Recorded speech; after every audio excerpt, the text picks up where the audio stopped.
I was kind of curious, where are the current leadership training gaps that you see in your work? How does your work then solve problems that are caused by these leadership development gaps? That's a good question. I think the biggest gap is not with the knowledge, especially if you're talking about the internet. I wouldn't say free, but almost free pretty much everywhere.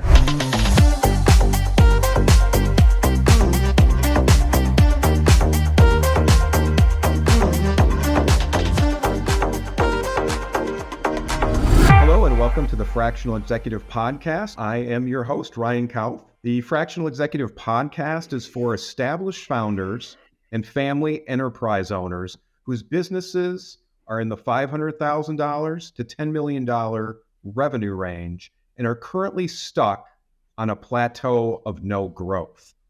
Now, my guest today is Peter Benei. He is the founder of Leadership Anywhere. In this role, Peter helps companies scale up quickly via operations and leadership consulting. He is also an expert at training remote managers and leaders. He's a startup mentor for Techstars and a business advisor for several founding teams. His background is in digital marketing. Please welcome Peter to the podcast. Now, Peter, before I jump in, I just want to address our listeners and viewers. And so in order to help you grow your business and get it off that terrible no growth plateau, we need to get more great guests on the podcast like Peter. You'll see, he's going to be a great guest. So to do that, please help us grow the show by sharing the podcast, hit subscribe, like us, follow us, and leave us a 5-star review. And so this helps us grow the podcast, get great guests like Peter on the show, and that then in turn helps you grow your business. And we also want this to be interactive. So please leave comments and feedback and reach out to us. And please contact the show. Peter, thanks for joining us today. I'm really looking forward to this. I love your background in digital marketing and PR and how that led to being an operations executive and then to founding companies. It's kind of a unique path. So how did those functional areas of digital marketing and operations then help you in your work and in your mentoring and advising other founders now?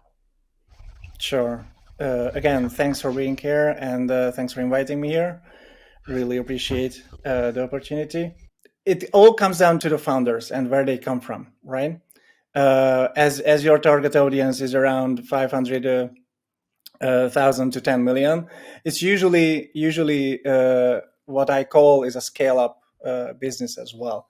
So they either after a seed funding or Series A funding, if it's a startup company, or they already have a product market fit and they are already ready to grow, but they can't. And usually they are all founders led businesses, right?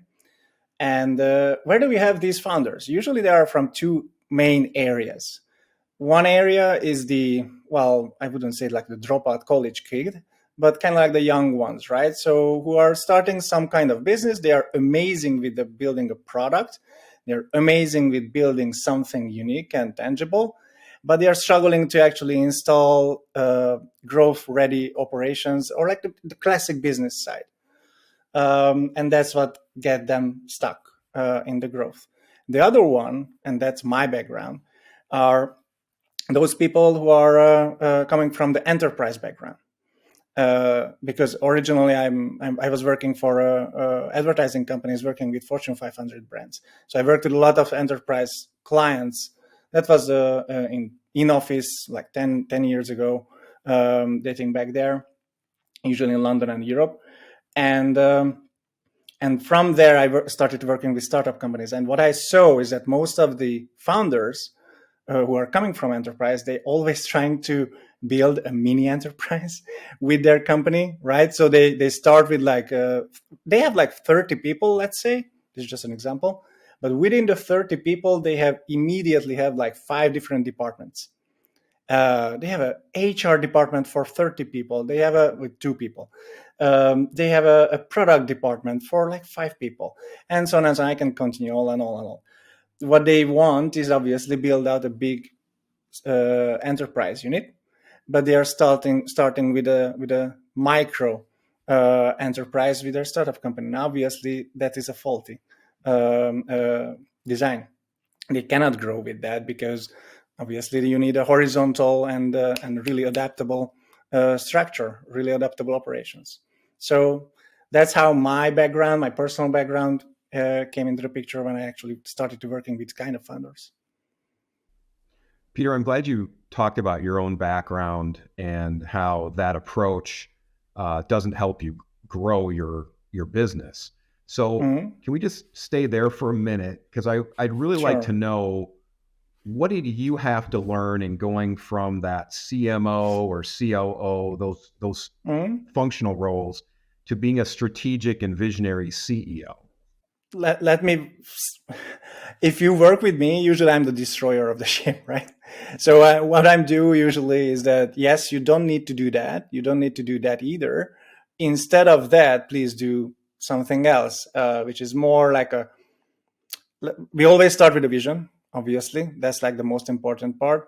If you do have the product market fit and you already have some sort of revenue, it means that you are able to scale. You just, you don't have something in a shared vision or mission for your company, which is followable for all the company team members that you have.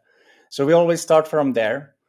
Once we had that, we need a shared understanding, and that's where the founders come in. Shared understanding.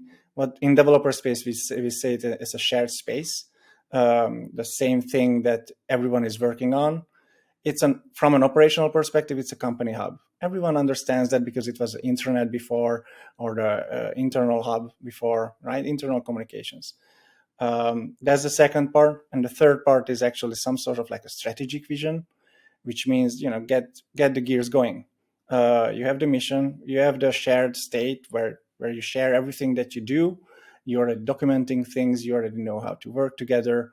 Now get something out of the door. That's where the strategy comes in. And that's usually, by the way, led by still at this stage, by the way, it's usually led by the founder or the founding team. Peter, what have been some really rewarding stories from your work with other founders? That's a really good question. I think from my perspective, when I work with others, something that's really rewarding is when they, as a company, achieve something really unique that gives them the mirror that, yes, we are on the right track, we are achieving something great.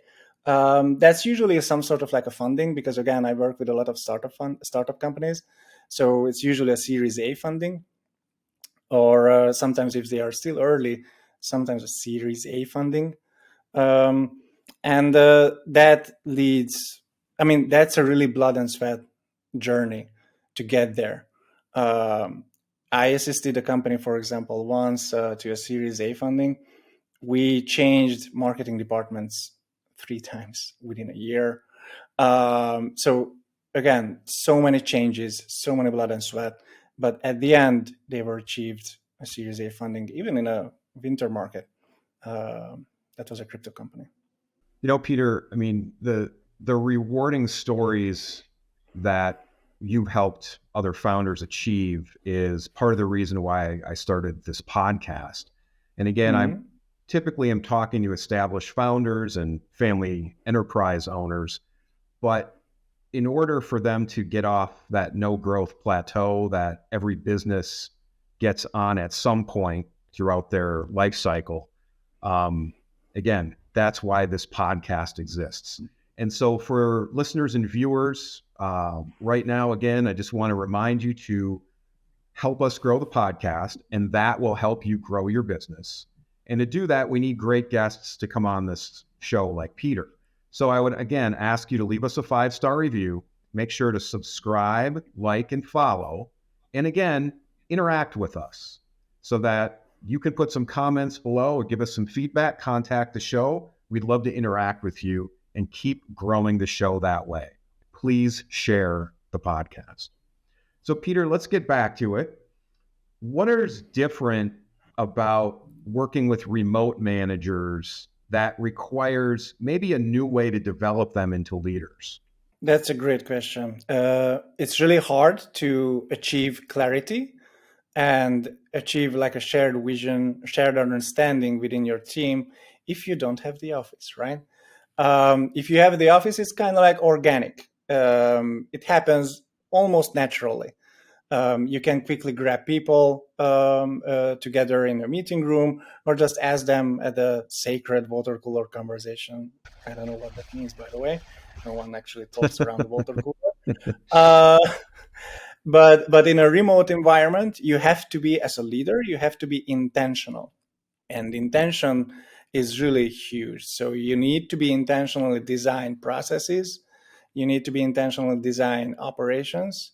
You need to be intentionally design documentation. So you need to write down everything so everyone is everything is shared with everyone. So everyone will have the shared understanding. And you have to be intentional how you use each other's time and how you plan each other's time, because sometimes, or especially in the US, you have multiple time zones as well. If you work with global people scattered across the globe, for example, right now we are talking in the show, it's afternoon for me, it's morning for you. You have to really plan out how you actually work together intentionally, because it's not organic. It's not going to happen by itself.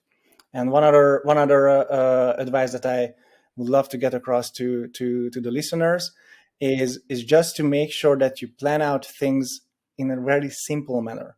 So start slowly. Start really like baby steps. So, for example, if you approach documentation, that means that usually people advocate that you need to document everything, from meeting notes, decisions, projects, everything. I know it's overwhelming. I know it's a lot to take in. I know it sometimes leads to, 10 plus hours of work and stuff. Start with one thing. Start with just the meetings, for example. Start with one typical meeting. And then from there, you can build out your habit. So baby steps first, simple approach. It's a startup again. So you can test out things in small little steps. And you can scale not just the business, but the operations from the baby steps as well. Peter, what are the top one or two things founders should do to be proactive in their scale up of their operations? It's not just the operations, but with the whole business. One of the most proactive thing that you should do is, I know it sounds counterintuitive to being proactive, just to listen. Just like listen what your team is saying. It's not a coincidence that you hired them. Probably they are the experts. And one of the biggest and I don't have free tips. Just this one. Listen, because because that's super important. Because if you want to scale, you need to move things away from you. That's like, if you cannot do that, it means that everything is micromanaged by you. And that means that you cannot scale the operations. You cannot scale your team, because you will be spread like thin butter on multiple breads. So you don't want to do that. Listen to your people. They are probably experts in things. If not, you need to make better decisions in hiring, and just delegate things to them. Let them do their work, and listen what their problems are, so you can support them doing even better work. That's how you scale. Peter, I know in your work with founders, again, you do some of this training. And so I was kind of curious, where are the current leadership training gaps that you see in your work? And how does your work then solve problems that are caused by these leadership development gaps? That's a good question. I think the biggest gap is not with the knowledge. Especially if you are talking about the internet, you can acquire knowledge, I wouldn't say free, but almost free, pretty much everywhere. The biggest challenge with any kind of leadership development is to retrain people, like not training people, but retrain people to forget things that they learned, because it's not gonna work in that environment that they are starting to operate. One thing that I do is the remote leadership development. So most of the leadership practices that they know, which are still okay, still fine, usually coming from enterprise. If they have any, usually it's coming from enterprise practices. Now, some of them are super useful. Again, everyone learned about the financial quarter and stuff. That's still amazing. You can plan out stuff. That's totally great. But most of the other stuff that you learned is just not going to applicable in a remote setting. You cannot manage a company by walking the floor. There is no floor. So, you have to relearn stuff. You need to retrain some of the elements of management practices. Peter, again, I want to thank you so much for being on the podcast today. And so now I want to give you some time to allow our listeners and viewers to be able to get a hold of you and then talk about some of the projects that you're working on. Perfect. Appreciate of being here. I hope I provided great value to your audience. If you have any kind of questions about remote leadership or remote leadership skills, go to anywhere.consulting. I operate a very extensive resource where you can DIY stuff together, so you don't even need my advice. And only reach out to me on LinkedIn if you do need some hand-holding and actual mentorship. Again, Peter, I want to thank you so much for being on the podcast today. You absolutely did provide value to our viewers and listeners. And I appreciate you giving us a little bit of those free tips and advice, and really being able to learn from your own story coming from enterprise and how established founders and family enterprise owners need to adjust to this remote environment. So again, please like, follow, and subscribe, leave us a 5-star review, and share the podcast so that we can have great guests on here like Peter, grow the show, and then you in turn can grow your business and get it off that terrible no-growth plateau that you're currently on. Again, this is the Fractional Executive Podcast. I'm your host, Ryan Kauth. You can get a hold of me at ryankauth.coach. The Fractional Executive Podcast is produced by Influencer.tv, the great team of Mark Livingston, Adam Marino, Chris Dries, and Brian Allen.